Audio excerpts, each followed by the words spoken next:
Parang Mark lang eh. Iba pa rin. Wow.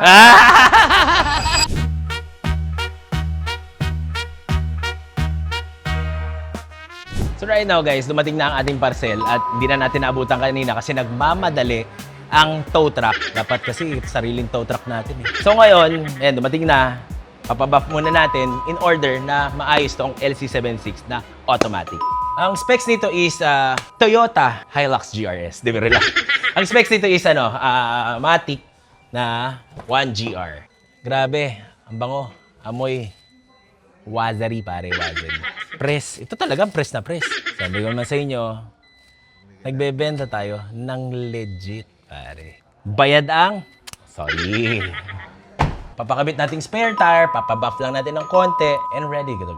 Yung may-ari, tuwang-tuwa. Less than 10 years daw niya, pinag-isipan. This is the 40th anniversary, 40th edition ng base model na LC76.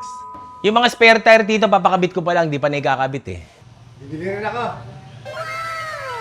Order din tayo ng ganyan. Pag nabenta yung dalawa, guys, bibili tayo ng ganito. Yun o, tignan mo. For sale yan. LC100, LC200, para maging LC76. Siyempre, kakabitan natin to ng pambansang busina. Pambansang busina, Radhorn, pare. Wow! Natutulo. Brand new.